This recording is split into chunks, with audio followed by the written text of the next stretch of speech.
The Sunday Business Page is brought to you by Fregasso Financial Advisors. We guide for life. Good morning and welcome to the Sunday Business Page. I'm John Delano. This morning, why coal is still king in Pennsylvania and how it impacts the state and local economy. We'll share the results of a study by the Pennsylvania Economy League for the Pennsylvania Coal Alliance. Rachel Gleason, the Alliance's executive director, will talk about the implications of these findings. Then, Williams' 10th anniversary in our area and why its mission in both transporting energy and encouraging the study of STEM in schools. And then how Guardian Protection is surviving individual computer and phone technology competition when it comes to the home and business security business. Their president, Brian Cipollette, will join us. It's all next right here on the Sunday Business Page.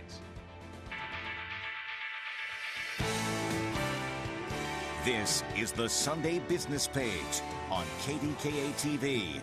And a very good morning to you. Thanks for spending part of your Sunday morning with us. Pennsylvania has a variety of choices for energy production and consumption, but coal remains a major contributor to the state and local economy. That means jobs. The Allegheny Conference on Community Development recently released the results of a study of the economic impact of coal conducted by their affiliate, the Pennsylvania Economy League, for the Pennsylvania Coal Alliance.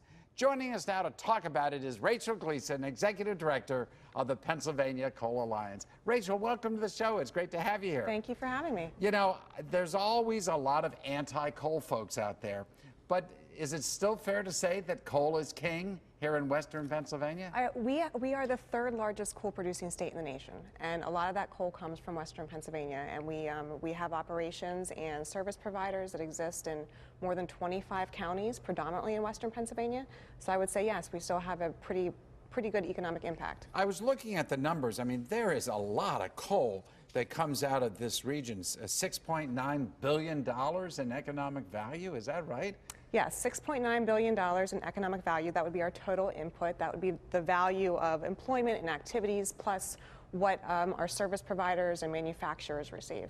Well, let's go right to jobs. I think you brought along a little graph, a chart that we can take a quick look at and see about total employment in Pennsylvania. Now, you have this split into several different ways. You have direct jobs, indirect jobs, and induced jobs. Can you define what are each of those categories? So the direct jobs would be the jobs at the mine. They would be what is required to make those mines run, contracts with engineering firms, with environmental firms. The indirect jobs would be... So that number, by the way, is 6,000 Pennsylvanians, or nearly 6,000 Pennsylvanians are working right in the coal business. Correct. And then the indirect jobs? The indirect jobs would be the salaries that are paid to the employees that contract with those mines. Okay, so the contractors, the independent contractors. Correct. And then what are induced jobs? Induced jobs would be the jobs that are created from those employees buying goods and services. So the end result is what, 17,000, over 17,000? Over 17, close to 18,000 jobs. So it is an important business. It is a very important business. What about the argument that we should free ourselves from these natural resources? That they're dirty, environmentally unsound, and the like. Is that having any repercussions on the coal business? Certainly, it's an argument that is made often. I would say that it is a little bit short-sighted in that we operate on a regional transmission organization that supports 65 million electric customers. And those electric customers need baseload generation to be able to use power. Yeah, I think people forget that I think, did I read, a majority of our power still comes from coal-generated power facilities. And so if you want electricity, it's really still dependent on coal. I know we have a couple other graphs. Let's go to the next one and take a quick look at what this one. This has to do with the economic output for Pennsylvania. And this is where you get those billions and billions of dollars of value. Is that just through the payments to people who work in the coal industry? Where do you get these That would dollars? also be the goods and services that they purchase. That would also be, in connection with this, we looked at the rail industry. About 60% of what the rail industry transports in Pennsylvania is related to coal. I think people forget that, and I know we have a graph, I think it's our last graph up here, that shows the rail transportation jobs. I think folks forget that a lot of coal is transported on Pennsylvania rail lines. Yes, Norfolk Southern and CSX. Then we have some short lines that also work within those parameters. Right. So, in terms of the companies, you represent a number of different coal companies, I take it. That's correct. Are there any that are dominant in this region that you would point to? Well, in the southwest corner of the state, we have CONSOL, who has the largest underground mining facility in North America. We also have Contura, who has a very large mining facility in the southwest corner. So they are longwall full extraction mining companies. We also have some other companies in the Cambria, Armstrong, Somerset, Westmoreland area who do a lot of room and pillar mining, and that's more of a bituminous coal that's metallurgical that's used for steel making. Mm-hmm. And how safe is it to mine coal?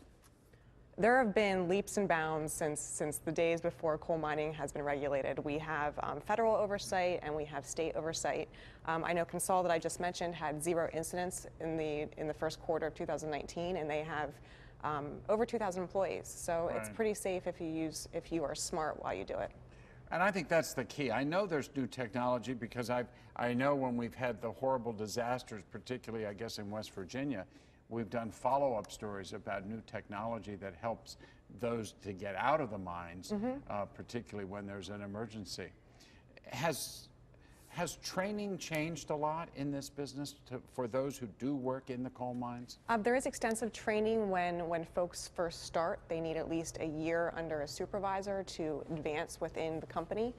So there is a lot of oversight on new employees, and there's continued training and education. You know, I think a lot of folks will say, yeah, and we have the same issue, by the way, with the steel industry. Do you really want to get involved in what appears to be an old, dirty industry? And yet, high technology certainly has transformed the steel industry, and we're seeing that day by day. How's technology impacting the coal industry? Well, I think it's always evolving. I mean, we have advanced leaps and bounds just from mining to the utilization of coal. We have the Nettle Lab here near the airport here in Pittsburgh. Yes, that's a U.S. Department of Energy research lab. Correct. They're right now involved in over 100 research and development projects looking towards the use of coal. We've advanced quite a bit over the past 3 decades, and I think those advances continue. Final question, Rachel. So what is the future of coal here in southwestern Pennsylvania? Well, we've definitely studied in the past couple of years. We had record production at one of our mines in 2018.